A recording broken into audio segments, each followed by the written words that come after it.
Le paludisme est l'une des maladies les plus mortelles chez les enfants dans le monde. Aujourd'hui, cette maladie a complètement disparu du continent européen, mais elle a pourtant été très présente durant plusieurs siècles. Nous vous proposons de découvrir les travaux de recherche sur le paludisme ancien que conduit entre autres le doctorant Boualem Mahmoud au sein de l'IHU Méditerranée Infection. Je m'appelle Boualem Mahmoud, je suis en dernière année de thèse de doctorat à l'IHU Méditerranée Infectieuse sur la direction du professeur Michel Dancourt, que vous avez eu l'occasion d'écouter, et du docteur pharmacien en chef Bruno Pradine. Donc mon sujet de thèse se focalise sur l'étude du paludisme en Europe pré-industrielle. Et pourquoi étudier le paludisme ancien? Il faut savoir que contrairement à ce qui est aujourd'hui, l'Europe n'a pas toujours été exempte de paludisme. Donc dans le passé, l'Europe a connu plusieurs épisodes de paludisme, et notamment durant les deux guerres mondiales. Donc il faut savoir que le paludisme a été découvert par le médecin militaire français Alphonse de Laveran en 1880 à Constantine en Algérie.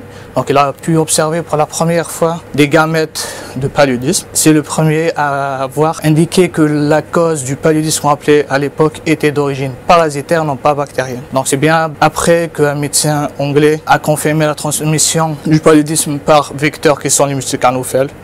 Donc actuellement, l'Europe est exempte de paludisme depuis 2011. Donc le dernier cas autochtone qui était en Grèce.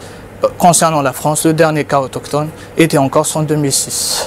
Et comment est né ce projet de recherche autour du paludisme ancien? Le projet est né sur de base de textes historiques qui parlaient de survenue de plusieurs épisodes de fièvre intermittente, notamment très proches des marais, ce qui laissait suggérer l'apparition du paludisme à l'époque. J'ai étudié deux sites archéologiques en France. Donc le site archéologique du Grand Commun de Versailles, c'est un site qui date de la période mérovingienne, donc du VIe siècle, où on a pu démontrer pour la première fois, par méthode immunochromatographique, la présence d'antigènes paludiques sur ce site-là.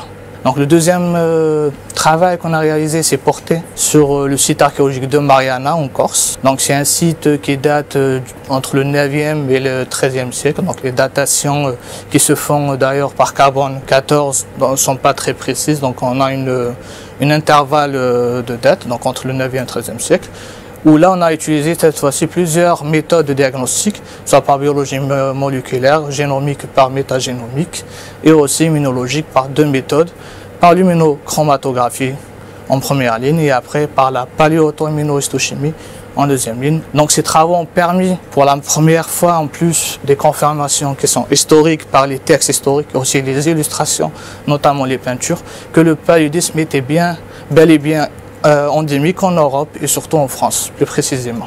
Et sait-on comment le paludisme a disparu du continent européen? Oui, notamment, il faut savoir que c'est un champ interdisciplinaire. Donc on travaille en collaboration avec les anthropologues et les historiens. Donc historiquement, la France a mené plusieurs plans d'assèchement de marais, donc ce qui a permis de limiter la propagation du vecteur qui sont les mustécanophèles et de ce fait le parasite. Autre chose, dans les années 1920-1945, l'utilisation accrue par les pays européens d'un insecticide qui est le DDT a permis d'éliminer une grande partie du vecteur qui sont les mustécanophèles et de ce fait de limiter la propagation de la maladie. On me dit dans l'oreillette que vous travaillez avec des dents et notamment la pulpe dentaire. Pouvez-vous nous expliquer? Les échantillons qui sont dans cette thématique, les dents, donc pourquoi les dents? Parce qu'il faut savoir que le paludisme, c'est un parasite intracellulaire des érythrocytes, donc qui sont les globules rouges. Donc la dent, au moment de la mort de l'individu, permet de piéger une goutte de sang à l'intérieur de la cavité pulpaire. Donc cette goutte de sang est parfaitement hermétiquement préservée à travers les siècles. Donc la dent et la pulpe dentaire plus précisément est un échantillon de choix pour l'étude du paludisme ancien. Donc nous, ce qui nous concerne, on récupère les prélèvements que les anthropologues prennent le soin de prélever sur site, donc avec des indications possibles de paludisme qui, que je rappelle, ne sont pas pathognomoniques, donc ne sont pas spécifiques. Donc une fois qu'on a récupéré la dent, on va en premier faire une identification des individus et aussi travailler sur une ancêtre qui est dédiée à la paléomicrobiologie. Donc en premier lieu, on va désinfecter l'extérieur de la dent pour éviter toute contamination. Après, on va réaliser une ligne de fracture par le biais d'un disque diamanté et on va venir casser notre dent en deux pour libérer la cavité pulpaire. Donc à l'intérieur de la cavité pulpaire, on va retrouver la pulpe dentaire déshydratée qui contient de ce fait la goutte de sang qui était préservée. Donc une fois qu'on a gratté la pulpe dentaire, on va faire deux démarches. Donc une première démarche pour l'extraction de l'ADN ancien, tout ce qui est analyse de biologie moléculaire basée sur l'ADN, et aussi l'extraction des protéines pour la paléoprotéomique, donc tout ce qui est en relation avec les antigènes anciens et aussi les anticorps anciens.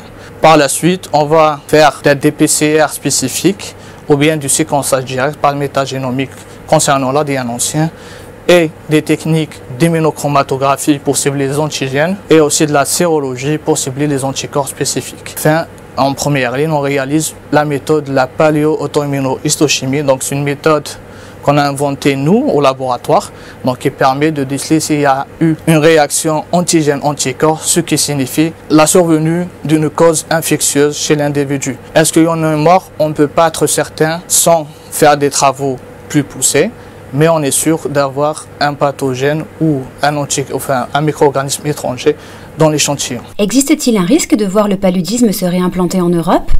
Il y a un risque de réémergence du paludisme vu la capacité de nouvelles espèces d'anophèles, ce site stéphansis par exemple, qui peut à la fois être vecteur de falciparum ou de vivax, à s'implanter en Europe. Donc la venue de nouvelles espèces de moustiques pourrait représenter un danger de réémergence du paludisme. Et surtout les changements climatiques où l'Europe a tendance à être une zone tempérée actuellement, propice au développement du paludisme.